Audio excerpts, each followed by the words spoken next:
Hi guys, White Witch 110 here. Tonight's haunted happenings are going to be Regional Mental Health Center building in St. Thomas, Ontario, Old Oxford County Courthouse and Jail in Woodstock, and I'll be telling you about the provincial flags of Canada. Also be showing you some more of our photos from Drake and Karen's photos on Facebook. Please go check it out. Give us a like. We'd greatly appreciate it. And I will also be continuing with our story. Let's start off with some photos. One of this little cutie. We call these ones psycho. The little red squirrels. But they are psycho. These were taken over at the experimental farm. And that's a goldfinch. Usually we end up getting them with their backs. This is a night heron. There, that's a bit better for you. This one I believe was also taken. Yes, it was. It was taken over at Dells Lake. It was by pure fluke. Hubby noticed it up there. We were there looking for other birds. And what luck that we caught that. It was up there for quite a while, and one of our gray squirrels. And I found out that even black squirrels are considered gray squirrels. I don't know why, but they are. That's a cedar waxwing. That's it in flight. That looks like a black cap chickadee. They, along with nuthatches, I believe, will hide the seeds inside little crevices and then go back to them later. Yep, there he is, taken off. There's the little cutie pie again. And here's one from Dells Lake. Dells Lake and the farm are across from each other. So sometimes, like this says, a day at the farm. So part of it we still consider as the farm.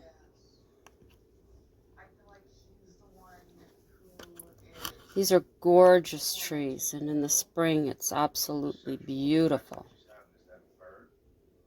That, I believe, we're into the tulips. I was surprised at the many different variations of tulips there are that I never even knew about.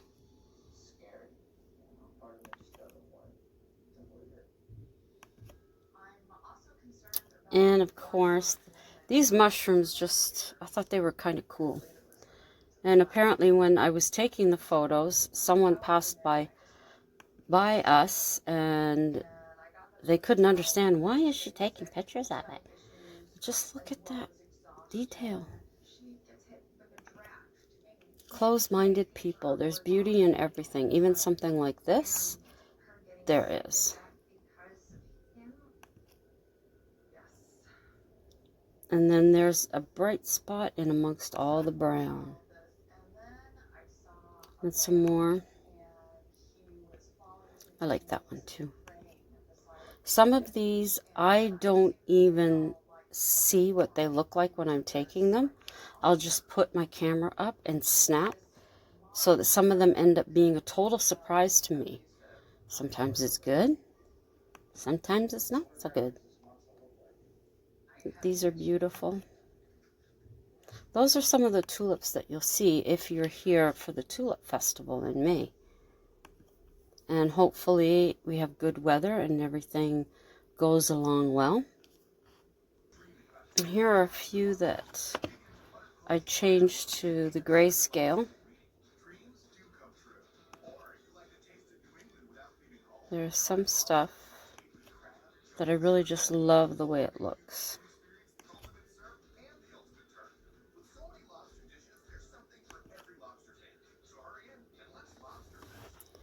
There. That might be a bit better. I think was for something on Facebook to take so many grayscale pictures or black and white photos for a certain amount of days. So that's what I ended up doing.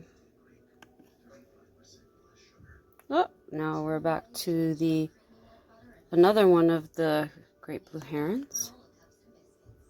Close up of a Canadian duck. Or goose, I mean. Jeez, I can't believe I made that boo-boo. And this is the great egret. Apparently, it's uncommon for them to be up here, but they are. And at Mud Lake, we did see a pair of them quite a few years ago. There's a duck sleeping, a mallard, I believe. This one is from the summer solstice. Some of the indigenous people celebrating, the dancers. My favorite group of drummers is Black Bear. Look them up on YouTube. Their stuff is amazing. And here are some of my photos of, my photo of the War Memorial. I'm not sure. It has a Canadian flag. That must be one of the Air Force helicopters. We can hear them coming over a few times. I'm guessing this had to have been Canada Day, maybe? Because the airport is, well, it's not that close, but it's not that far. Whoops. Sorry about that. A cormorant. So when they're doing things like going over the Parliament buildings on Canada Day and that, the snowbirds or any of the military planes, they will go over our apartment buildings. So if we're not downtown, we get a little sneak peek. Now this is a bridge that's over the Ottawa River. It's going towards Quebec. You can now not go on this bridge. It's all fenced off, I believe. But this is one of hubby's favorite photos that he's taken. And he took this one too, because of that. Crazy squirrel. And this is another one of his favorites that he took, of a mama goose and her babies. And this one was on the river, this little inlet park that we sometimes go to. And that's Quebec City. And this is another one over the Ottawa River. Beautiful sunset. And I believe that's probably from, oh, there we go. Now we're into the car shows. We haven't been to one in a while. But when we do go, we like to take photos. And these are from the butterfly exhibit at Carleton University. And that takes place in October. And there's a good shot he got of a male wood duck. Sometimes it's just pure luck that you get these great photos. And there's the chickadee. That I think is from Winterlude. Because they'll have that going. And there you go. Whoops. Hang on. There's a closer photo of the great egret. And there's another one. Absolutely gorgeous bird. Hopefully we can see it again.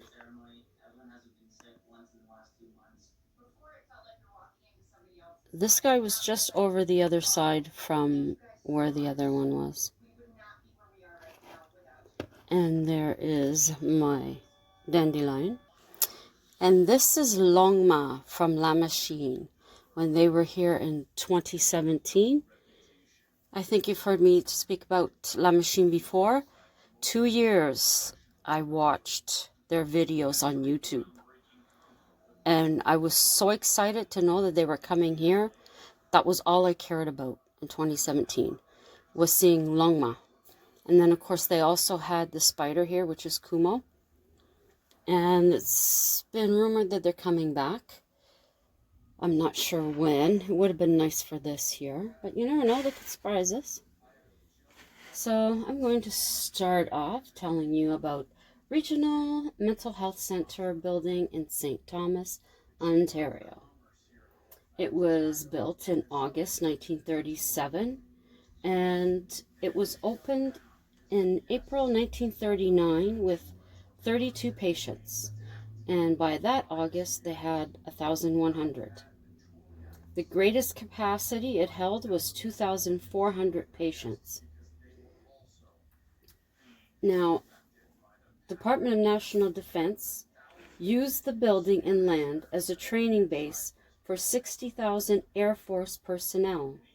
Patients were relocated throughout the province. It reopened in November 1945 as a hospital. April 1958, there were 2,238 patients, and that was the peak admittance. In 1976, forensic mental health was introduced. January 2001, St. Joseph's took over and reorganized. June 2013, a new facility was opened, leaving this building abandoned. Curtains are known to move on their own, and lights flicker off and on. Sudden bangs, whispers, and crying have been heard throughout the building. Quick one. Now, the old Oxford County Courthouse and Jail, this will be a quick one as well. That's in Woodstock, Ontario. It was built in the 1880s. It's Romanesque revival. Thomas Cook, charged in 1860 of his wife's murder, had his death mask on display, though it was finally removed. It was displayed on the door at that time. In 1982, workmen complained about tools moving or being missing. Lights turn off and on, and a scary face has been seen in a tunnel of an old air duct. The cook was hung, but the drop was too long and tore his head from his body. That's gross. In 1982, hauntings began with the removal of the death mask. When it was brought back, it was hung in a doorway, and the hauntings ceased.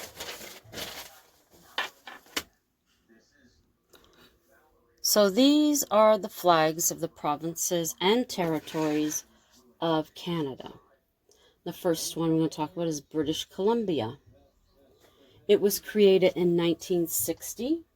It represents a saying, "The sun never sets on the British Empire." Thus, the sun at the bottom.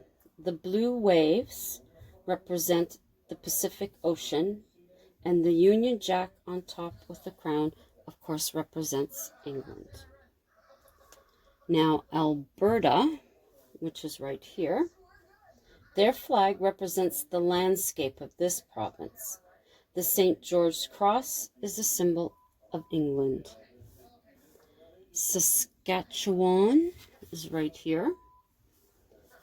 It was designed in a province-wide contest in 1966. This flag also depicts the landscape of this province. The provincial flower, the red lily, stands out in the right corner. The top left is the coat of arms. Manitoba, where are you? Right there. This flag features the coat of arms and the provincial animal, the buffalo, which is right there. Can't really see it too much. And Ontario. In 1965, Ontario Premier John Robarts designated the red back. I think it's supposed to be the red background and the Union Jack in the corner so that the British flag would always fly in Ontario. Our coat of arms is in the bottom right. They look so much alike, just the coat of arms is different. Quebec. 1948, this province designed a distinctive flag, the fleur-de-lis, and a cross reminiscent of medieval banners in royal France. New Brunswick. The Golden Lion represents England, the ship, the historic maritime trade and shipbuilding of the province. Nova Scotia. The Cross of St. Andrew, inverted version, the Scottish flag, with the provincial coat of arms. Because Nova Scotia is known or interpreted as New Scotland. Prince Edward Island. The large lion and 3 trees represent England. And the large tree, represent England. The 3 little trees represent the island's 3 historic counties. Newfoundland and Labrador, right here. This flag was designed in 1980. Blue for the sea, white for the frozen north.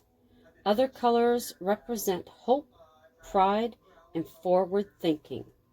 It resembles the Union Jack in an artistic way.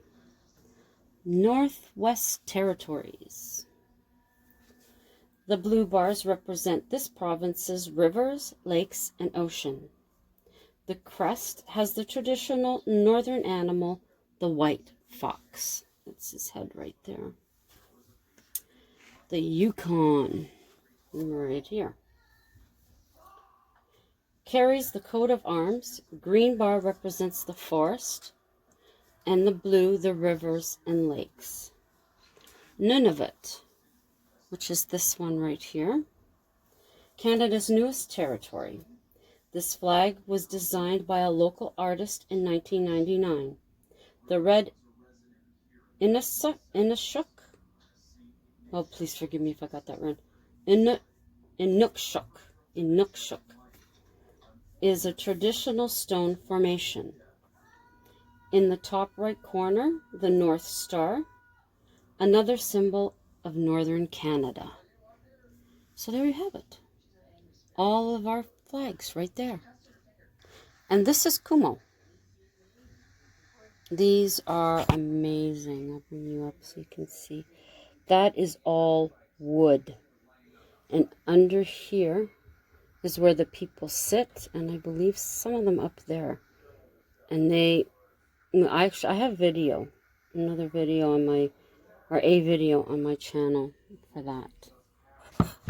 So cool. Now we'll go on to the story. Now we left with the woman thinking that she might be able to cool down the haunting or see how she was going to handle it.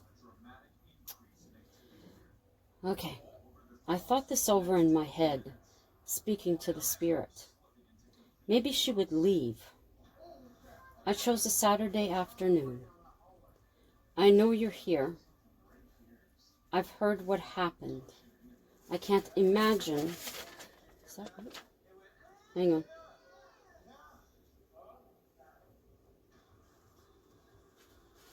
Now that I'm not, yeah, okay, we're good. Okay, I know you're here. I've heard what happened. I can't imagine how things were for you then. All I'm asking is for us to live peacefully together. I mean you no harm and respect you. I was still on edge, but glad I had addressed her. I found through further research her name was Martha Beeds. The man's name was Joshua Cran. I began addressing her by her name. I'd say hello and goodbye, good morning, good night. The house was quiet, and this gave me a sense of calm. Maybe my chat had worked. It was a false sense of security. Weeks later, it began. The first day I came home to find my sofa in the middle of the room. Items in the medicine cabinet were all in the sink. The following day, I found my kitchen chairs lined along the hall. This wasn't anything threatening, so I placed them back around the table. The third day, I found a bread knife on the counter. Fourth day, scissors were embedded in the basement door. The thought crossed my mind to take all the sharp objects away from the house, but I didn't. The next 3 days, I came home to the basement door open. Looking back at the footage, all occurrences took place between 3 and 4 p.m. It was when I watched the last video I knew things weren't getting better. I watched in horror as my favorite dress floated out of my closet and made its way downstairs. It almost seemed to dance. Stopping at the basement door, seconds later it opened. This entire time, I laid fast asleep in bed. There was no footage. Oh, okay. Now I got it. This entire time, I had laid fast asleep in bed. There was no footage in the basement camera. I forced myself to check it. Cold air rushed past me when I opened the door. Turning on the light, I was unsure of my step. I told myself, let's get this done. Quick, I checked the camera at the bottom of the stairs. All seemed in order. Looking up, there was my dress, standing, floating under the light. The hair on my arms didn't waste a second on standing up. The shoulder material of the left arm raised, and the light went out. I stood petrified. In my head, I screamed for my feet to move. Where would the dress be when the light would come on? Would the light come on? As the thought was complete, the light came on. Directly in front of me was the dress. You can have the dress and anything else you want. Please leave me alone. I felt the touch of fingers on my cheek. A gentle touch. I thought maybe she was calming me, but I was wrong. I heard the connection and I felt the sting. Racing up the stairs, slamming the door shut, a hallway mirror showed me the mark. A small handprint, perfectly formed. Should I yell? Should I leave it alone? I asked. What was that for? I've told you to have what you want. Just leave me alone. This is when it happened. I think we'll leave it right there. Just leave you hanging. So thank you everybody for coming by. To all my loyals, love you muchly. Leave me a comment. I love reading them.